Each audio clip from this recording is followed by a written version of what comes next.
Depuis l'invention de la suspension, le système n'a guère changé. Il est assuré par des amortisseurs avec des ressorts, un piston et de l'hydraulique. Le recours à l'électronique, comme ici chez Mercedes, permet d'obtenir le meilleur compromis entre le confort et la sportivité. Mais aux États-Unis, on a trouvé encore mieux. C'est à Boston que nous sommes allés découvrir une innovation majeure en matière de suspension. Boston, cette ville de la côte Est qui abrite Harvard et le fameux MIT, l'Institut de recherche technologique. Une ville où tout peut arriver. Boston, où se trouvent aussi les locaux de Bose, l'un des plus grands spécialistes du son. Ce grand nom de l'acoustique a décidé de se pencher sur un concept de suspension active et il y a consacré 24 ans de recherche, a priori aucun rapport entre les deux.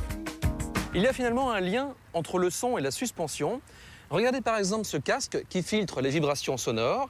La suspension, elle, filtre les vibrations de la route. Démonstration.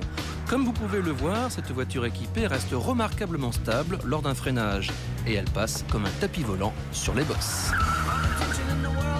Comparons à présent avec un modèle conventionnel. À droite, on voit que la carrosserie s'incline dans les virages et que le nez de la voiture plonge à l'arrêt.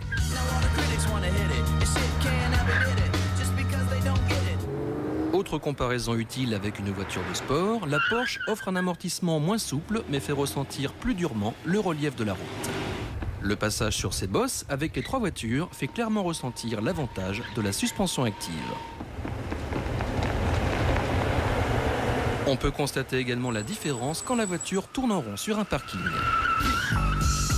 Le secret vient de ce moteur électromagnétique qui remplace l'amortisseur sur chaque roue. Pas de ressort, pas de fluide. Les électroaimants déplacent un cylindre, comme dans une enceinte hi-fi. Le tout est géré par un calculateur ultra rapide qui aide à déterminer l'assiette idéale du véhicule. Résultat, une efficacité à toute épreuve. Un des avantages des électroaimants par rapport aux autres technologies que nous connaissons, c'est leur rapidité. Le moteur est capable de réagir sur une bosse en seulement 1/20 de seconde, et même encore plus vite. Une telle invention n'aurait pas pu voir le jour sans l'obstination du Dr Bose. Fondateur de l'entreprise qui porte son nom, ce passionné de technologie s'intéresse depuis longtemps à la suspension des voitures. Il a même roulé en DS. Mais il voulait faire mieux que les constructeurs, d'où ce projet fou mûri depuis un quart de siècle. Oui, cela aurait été impossible dans n'importe quelle autre entreprise. J'aurais été viré depuis longtemps. Le résultat est vraiment étonnant. De plus, le système réclame 3 fois moins d'énergie électrique qu'une climatisation. Certes, il faut encore réduire le poids des composants ainsi que les coûts pour pouvoir intéresser les constructeurs, mais on a le sentiment d'assister à une véritable révolution. Alors, pour quand la suspension active ? Entre le début de nos discussions avec les constructeurs et l'introduction de ce système sur le marché, disons 4 ans. Voici ce que pourrait faire la suspension active pour mieux contrôler encore la tenue de route dans les virages. La voiture peut pencher d'un côté ou de l'autre, comme en moto. Mais gardons le meilleur pour la fin. Vous avez bien vu, la voiture a sauté l'obstacle. C'est une prouesse technique pour la forme.